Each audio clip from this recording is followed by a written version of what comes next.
Ito yung pagkakayari niya, yan. Hindi na tayo mangangamba ngayon kung halimbawa may malayo tayong biyahe, baka maputulan ng bolts dito or malustredan kasi may suporta na siya sa ilalim.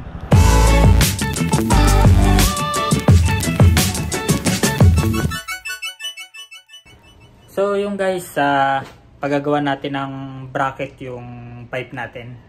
Dahil alam naman natin na issue talaga ng M3 yung pag nagpalit ka ng aftermarket na pipe, yung iba napuputol yung mga bolts. Ang ginagawa ng iba, pinabubutasan, pinapalagpasan. Yung sa atin kasi okay pa naman, kaya ang bala ko paggawan siya ng bracket para may dagdag na suporta dun sa may bandang ilalim. Ito nga pala yung pipe natin, MT8 pipe. Yan. Paggagawa natin siya ngayon ng bracket para dito sa may bandang ilalim. Pag ganito kasing mga pipe, pag aftermarket na pipe para sa MIUI, kadalasan kasi mga pipe is isa na lang yung bolt na pwedeng pagkabitan, which is dito na lang sa ibabaw. Yung sa ilalim, wala. Issue kasi ng mga M3 yung nalolost thread yung sa ganito kasi iisa lang or napuputol dahil sa vibrate. Wala na kasing ibang nagsusupport. So, ang bala ko ngayon, palagyan siya ng bracket dito. Ito.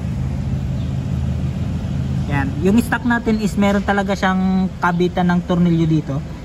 Sa mga aftermarket kasi, like MT8 yan. MT8 ang gamit ko. Wala siya. Ang ginagawa kasi nung iba, yan, pinapatagusan dito. Pinapabarena, pinapatagusan para hindi maputulan or malost thread. Pero yung sa atin kasi okay pa naman. Kaya, habang okay pa, ginagawa ko na ng paraan. Maghahanap-hanap na lang ako ng mga nagagawa ng pipe. Yun, yung sa mga tabing kalsada lang na may mga nakasabit na mga stainless pipe. Yun, doon ako papagawa kasi hindi ko alam kung ubra yung mga ordinaryong welding lang. Pero sa mga nagagawa kasi ng pipe, syempre for sure meron sila doon. Bracket lang naman ipapadagdag natin.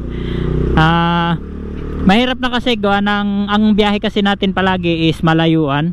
Baka abutin tayo sa daan ng maputulan tayo ng tornilyo or malostredan, malaking abala yung mangyayari. Ngayon naman wala naman ako masyadong ginagawa, kaya yun, nagkaroon ako ng time para paggawa ng bracket to. Hanap lang tayo dito sa tabi-tabi ng mga nagagawa ng pipe, yung mga stainless pipe. Ang dami namang mga ano dito, mga motor shop, pero parang mas trip kong magpagawa dun sa nagagawa talaga ng pipe. Yung kaya nito, kaso busy. Okay, hanap tayo next. Halos kahit saan naman meron naman mga nagagawa ng pipe.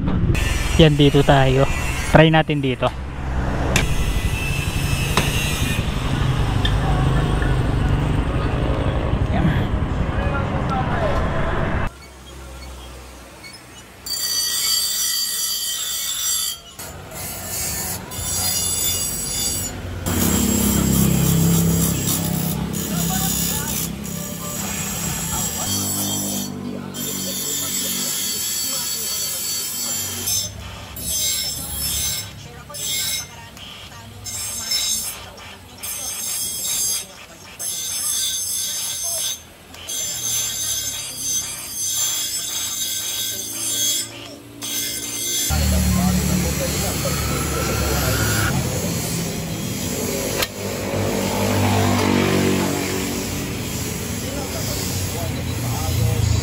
Ito yung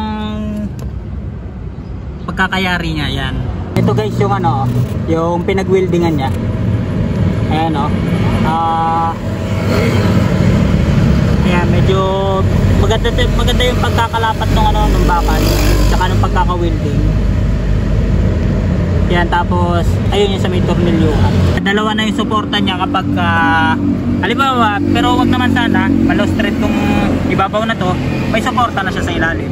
So yung guys, okay na yung pipe natin. Nung una, pag umandar tayo, hindi naman sobrang lakas ng alog, pero umaalog yung pipe natin. Pero ngayon, tignan nyo naman, sobrang tigas na niya. Gawa ng dalawa na kasi yung bracket niya, isa sa ilalim at saka sa ibabaw. Hindi na tayo mangangamba ngayon kung halimbawa may malayo tayong biyahe, baka maputulan ng bolts dito or malustredan kasi may suporta na siya sa ilalim. Yun lang naman ang nagiging common issue ng mga MIUI pag nagpalit ka ng aftermarket pipe. Ang singil pala sa akin nung pinagpagawan ko is 350.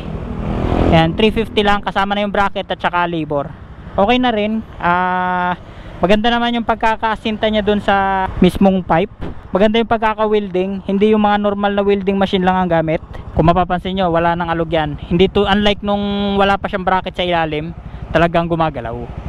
So yun, dito ko natatapusin tong vlog. Yung lakad natin today is okay naman. Maganda naman yung kinalabasan.